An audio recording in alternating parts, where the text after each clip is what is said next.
The Tabletop Miniature Hobby Podcast is proud to be sponsored by Dr. Spork's 3D Terrain. From retro greenskin outposts to elven fortresses and obelisks, this is hands down the best nostalgic scenery you'll find out there, and all at stupidly reasonable prices. Check it out for yourself by heading over to bedroombattlefields.com/spork, that's SPORK, and turn your tabletop into a scene from White Dwarf circa 1994. Andy Chambers not included. Brought to you by bedroombattlefields.com, this is the Tabletop Miniature Hobby Podcast.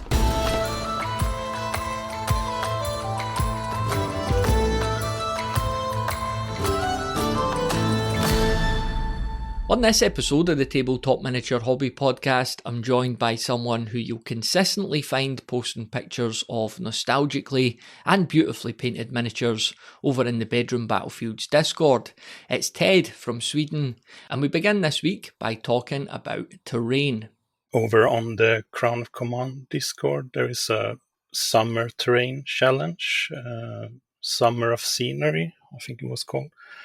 Run by GJ from the Forces of Fantasy podcast. So I'm using that as an excuse to finish off some houses that I had already started building. So now I'm trying to finish them off. I'm making a replica of the 5th edition house from the Warhammer Fantasy 5th edition starter box. You know, the one, the house with the small shed next to it. So I'm working on that right now. So is everything you make presumably aimed at like getting it on the table at some point to play, or is it something you just do for the sake of putting it together? I think more of the latter. I'm not really that much of a player nowadays. I'm more of a painter and builder. So it's more enjoying the process and seeing the finished result, I think. And also I find it quite fun to set up, like small dioramas and taking photographs. Yeah, I've noticed in the Discord, like, you seem to put quite a lot into your pictures. Like, you're a really, really good painter, but also you build a scene around the miniatures once they're finished as well. So, like you're saying, that must be quite a creative interest of yours then. Yeah, probably the thing I enjoy the most, if I'm honest, it's the terrain building, because if you have a miniature, you're pretty constrained by the miniature. You know how it should look and you paint it. But when it comes to scenery, you're more free. You can do what you want and come up with creative solutions. And I've always enjoyed finding different bits and bobs and thinking, how can I use this for terrain? This looks like a window or something like that. I can use it as a pipe or, DIY stuff. What about some of the stuff that you've painted recently? Like, I saw you had some classic Blood Angels on the go. Yeah, that's right. I'm currently in the Kawabanga painting challenge that usually runs every year. It's for 2nd edition 40k. So this year I'm doing a Blood Angels force for 2nd edition. So it's, all the bright red colors and lots of back banners. You definitely paint in that kind of like nostalgic style. What actual paints are you using to put on the miniatures? In this case, I wanted to try out the Nostalgia 94 paints from War Colors. So I ordered the complete set of those paints during Black Friday week last year. They had a sale, so I thought, now's the time to get those. So I wanted to really go for the bright 90s, heavy metal style on these. So I I wanted to make them as bright as possible, and starting out from a white undercoat and really using a lot of layers and highlights. How have you found that nostalgia range? Do you find it pretty accurate to the old hex pots back in the day? I did have those hex pots when I started out. I still have a few, actually, 3 or 4 left that's still working. So, I mean, they are a bit thin, I think. So they don't cover very well. On the Blood Angels, when I'm base coating with the red, I have to use like 3 layers or something to get an even coat. So it takes a lot of time. But they are good if you're doing this style of painting, I think, when you're using lots of layers, thin layers. But I wouldn't recommend them if you want to paint quickly and get a lot of coverage. They're not really good at that, I think. What paints do you think are good at that then? I usually paint with the Citadel paints, and I would have to say they are pretty good at coverage generally. Most of the paints. Some are a bit more translucent, but mostly they cover very well. But at the same time, they are a bit more dull in their color, it's more gray in them, and that's probably why they cover so well. But they are a bit more, a bit duller than, for example, the nostalgia paints. Yeah. Looking back, because I mean, you talked about having those hex pots, so let's go back to the very origins of your hobby. How did that kind of start for you? Well, I've always been into fantasy. My older brother, is probably my main influence. He's 5 years older, and he started with role playing games in the 80s. The Swedish role playing game, Dragons and Demons. So it's kind of similar to Dungeons and Dragons, but not exactly. But it was a very big thing here in Sweden in the 80s. Everyone did role playing games because they sold it in toy stores, so it was everywhere. So he started with that, and he let me join him and his friends. Though I was, quite small at the time, so I didn't understand everything, of course, but I knew I loved fantasy, and then I started building, Airfix kits, the airplanes in the must have been early 90s, mainly World War II planes. So I had experience with building models and painting, those Humbrol enamel paints, the small metal pots that you had to use thinner with, so they weren't water-based, so it was kind of a hassle. And then, I must have been 15 at the time, in 1996. So my brother had moved away to the nearest town, and just around the corner from where we lived was a small shop that sold, among other things, Warhammer. So it was. They also had hockey cards. That was big in the 90s, and also electric guitars. So it was quite the place, as you can imagine. It was a lot of rocker guys, and so it was a big mix of people coming into that store. It was a great place.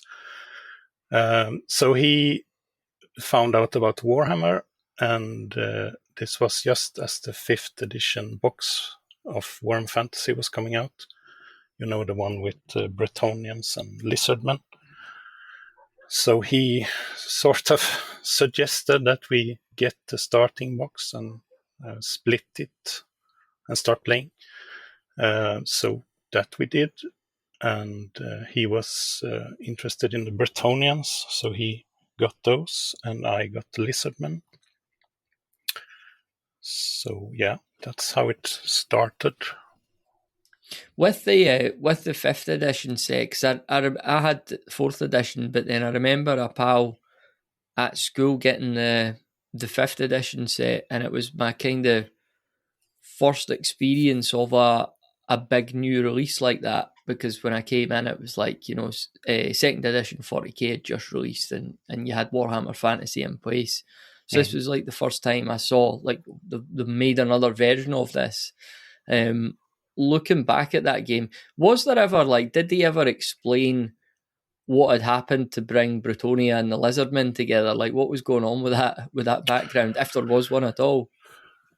There was nothing in the box itself, so there were no here's a small campaign or something like that explaining why these are fighting or so you were just left to your own imagination, I guess. But they in the White Dwarf magazine that was released, I think 2 months after the release of the box, there actually was a small campaign using just the forces from the box, and there were some scenarios explaining why the Bretonnians were in the Lizardmen home land in Lustria and why they were fighting. So yeah, I think that should have been included in the box, if I'm honest.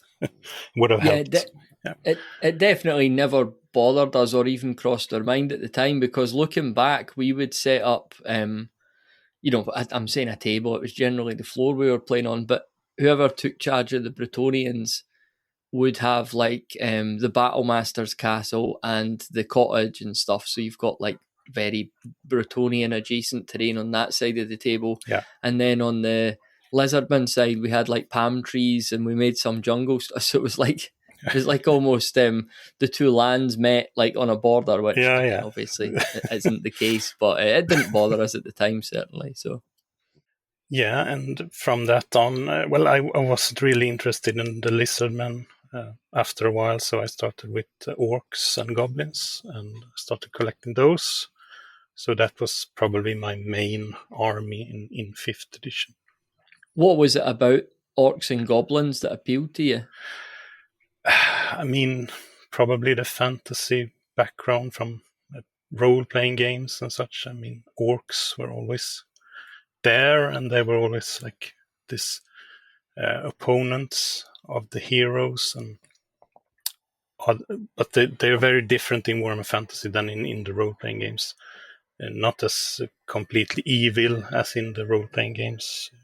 They're more at that time at least, they were more like a comic relief sort of force. But I don't know. I really enjoyed the mix of units. I think they had the orcs, they had the black orcs, they had the goblins, they had the night goblins, and forest goblins, and trolls, and giants, and all these creatures coming together like a horde. I think that appealed to me, this diverse force of different monsters. I've always liked monsters and the evil guys, I guess. Yeah, I've heard the odd meme or joke as well that they're the only, I say race, the goblinoids, that they're the only race in the Warhammer world that are truly happy, aren't they? So yeah. As long as they get to fight. Yeah. So did you stick with Warhammer Fantasy only, or did you venture out into some of the other games? So I did move on. I did collect Dark Elves as well, more evil guys. This must have been 98, 99, something like that. And then I think around the time when 6th edition came out, no, this must have been a bit earlier, I sort of got into 40k with the release of 3rd edition in 98.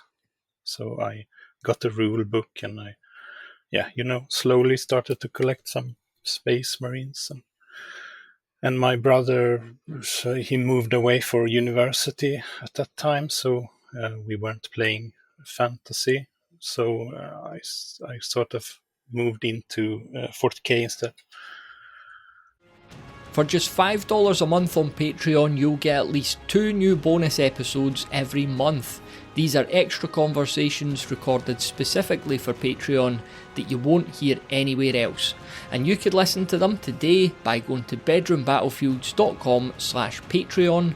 That's bedroombattlefields.com/Patreon. And now back to the show.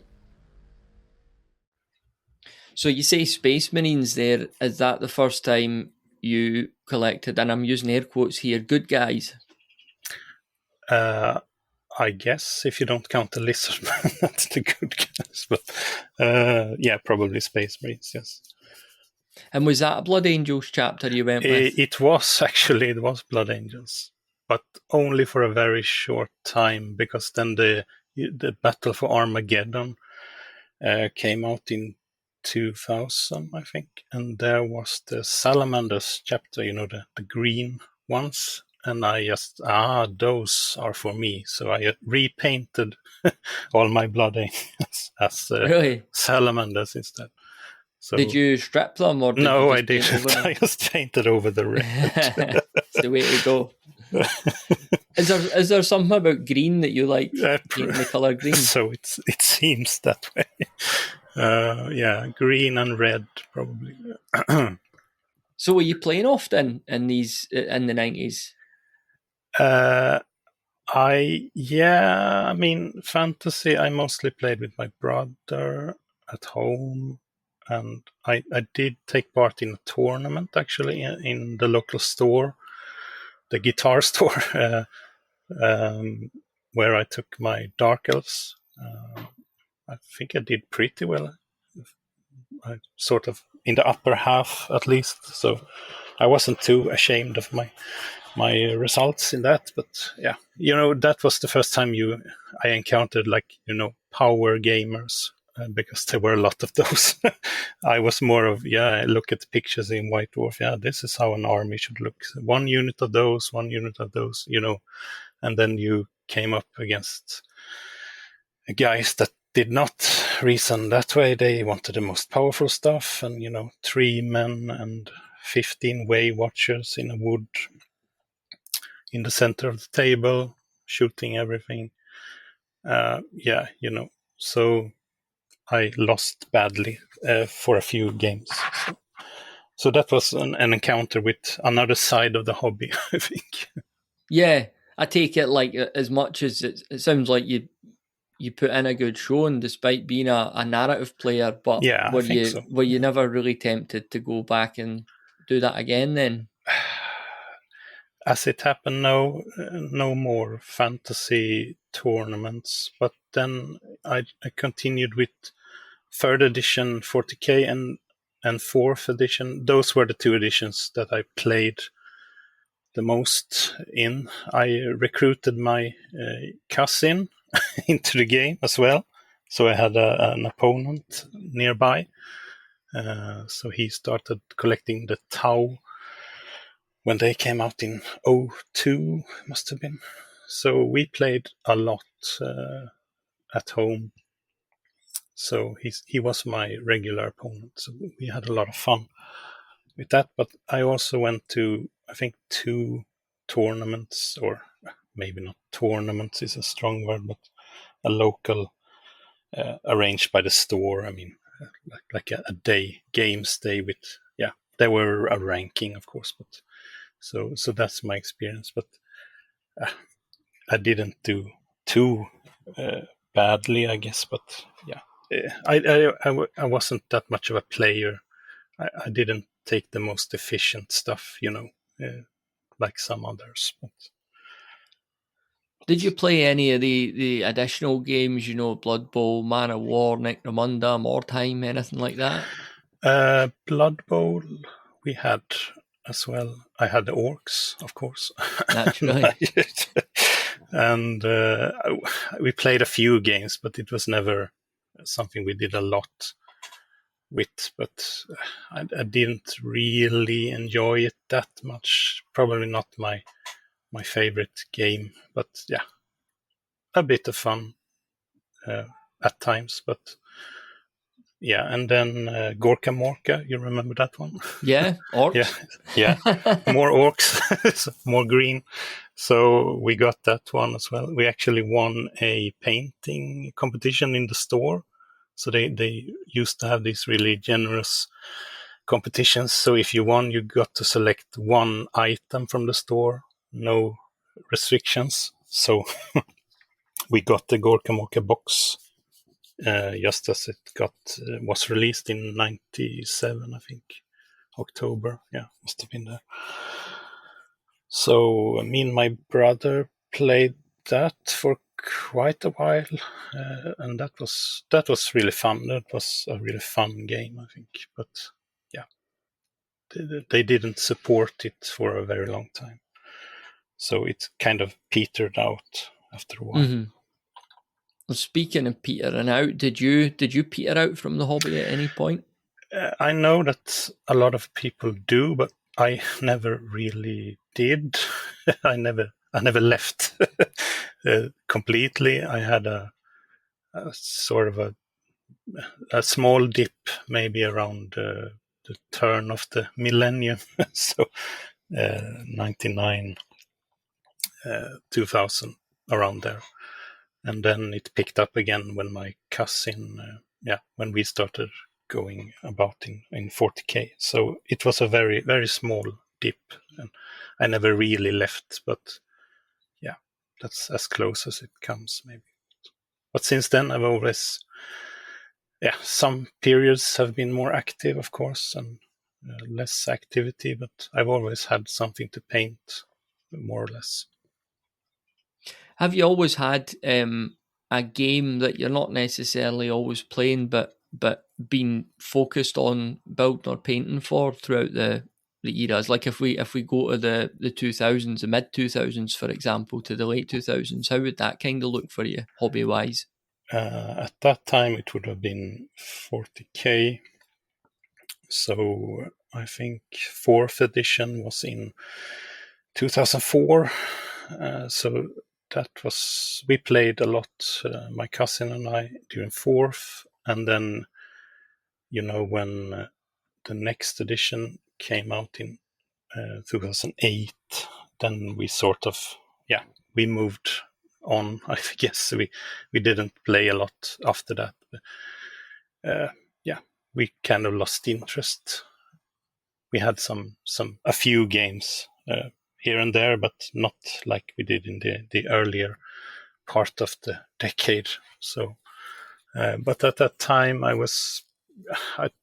painted a lot for different armies. So I started with the Salamanders, and then I had a Necron army, and then a Chaos Space Marine army. Yeah, I think and Eldar. So I tried a little of everything.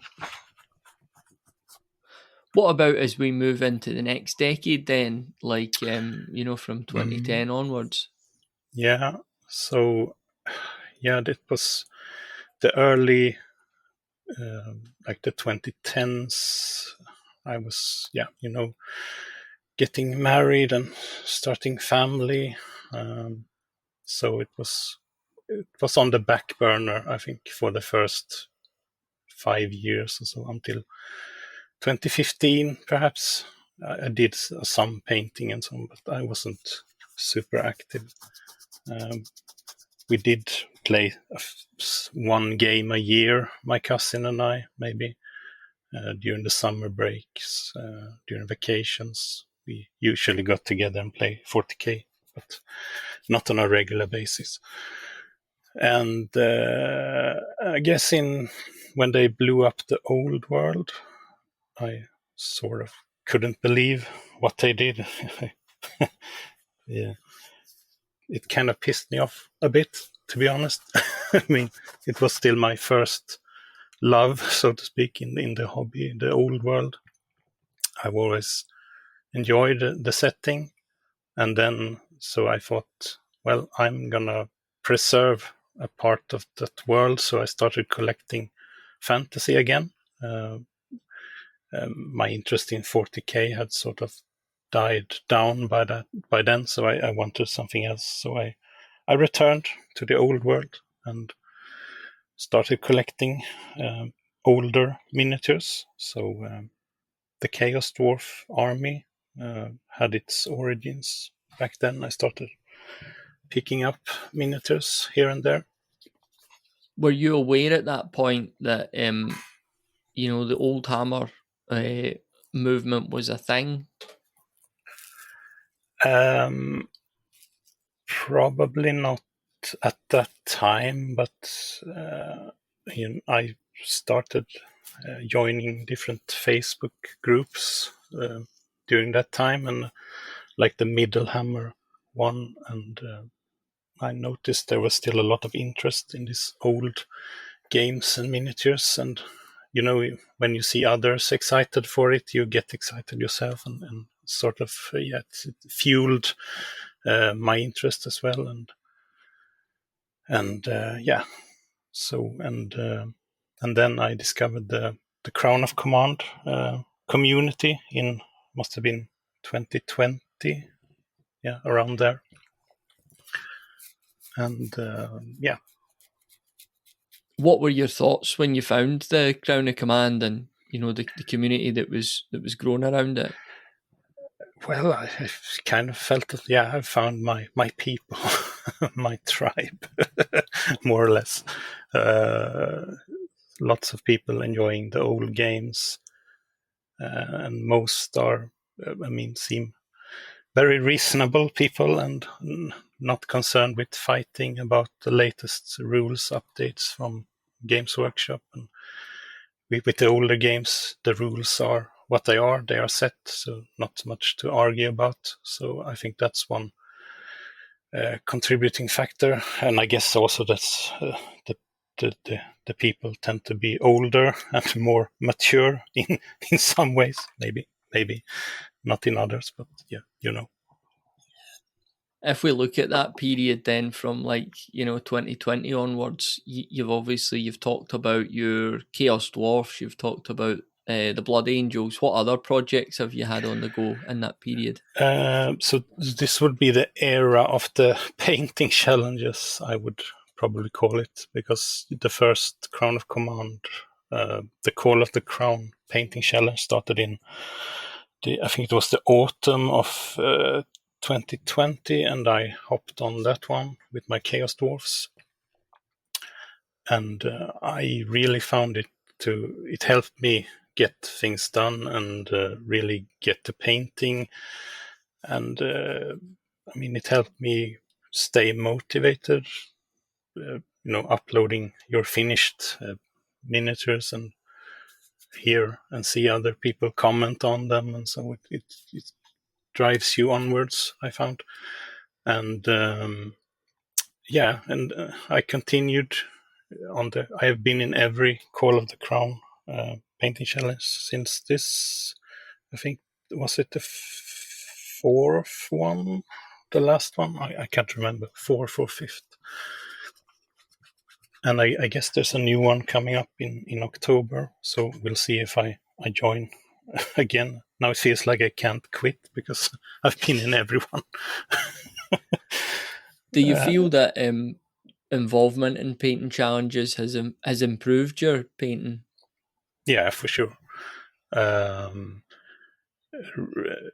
Really, with these Blood Angels I'm doing right now, I feel I've really improved my painting, and I would probably say these are my best work so far. Obviously, I don't think they're that great, but compared to my earlier stuff, I think I've probably my best work. So I think I've improved a lot.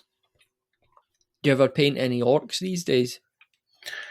Yeah, I did the last painting challenge. Last year I was actually in 3 painting challenges at the same time. I wouldn't recommend that. So I did I think I did Lizard Men for the Call of the Crown, and then there was also a Gathering of Mighty Painters Part 2. There I did a small orc and goblin force with the 4th edition miniatures. And I was also doing the Cowabunga challenge with Chaos Space Marines. So, yeah. I don't know how I managed, but I did. So some orcs still. Yeah. Hard habit to break. Yeah. At time of recording, we're pretty much halfway through 2026. What are some of the things that you would like to have done by the end of the year? I would like to finish off some terrain pieces that I've been working on. I did a river last summer, but I didn't finish the water on it, just did the banks. So I would like to finish that and also do more of my spruce trees that I've done a few.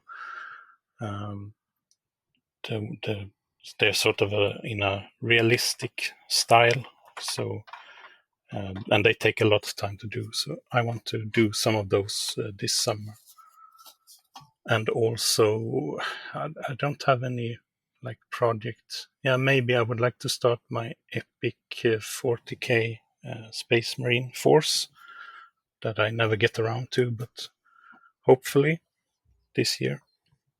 Is that a scale you've ever painted before? No, it isn't, and maybe that's why I'm hesitant to get started, because I don't really know how to tackle it. I was thinking about going with contrast paints. I haven't used any contrast paints so far, but I'd like to give them a go. And I've heard that they should be good for the epic scale. Has that scale appealed to you for a wee while then? That's kind of caught your eye? Yeah, maybe. It was when the Epic 40k box came out in 97. It was just as I started out, and it looked appealing to me, but I never got anything for it back then. But I've always had that in the back of my head. It would be cool to try out with larger armies, and you can have like the terrain, you can scale it down, and you can have several woods and maybe a small town, and you can do more with the terrain, because in 28 millimeter you're kind of restricted in space on a normal table, so you can do more different kinds of terrain, I think. It's been really good to chat, Ted. I appreciate your time this morning. Where should the listener go to keep up with you or get in touch? I have an Instagram, which is Oddgit's Hut. So you could probably find me there. It's not super active, but I tend to put out my finished models at least. Lovely stuff. Well, thank you again for your time, and I look forward to keeping up with you on the Discord as well with more of your great pictures and finished works. Thank you. Thanks very much for listening to this episode of the Tabletop Miniature Hobby Podcast. If you enjoy the show, then please do share it with someone else you think might enjoy it too. And be sure to check out our Discord community of like-minded hobbyists, which you could find at bedroombattlefields.com/Discord. It'd be great to see you in there.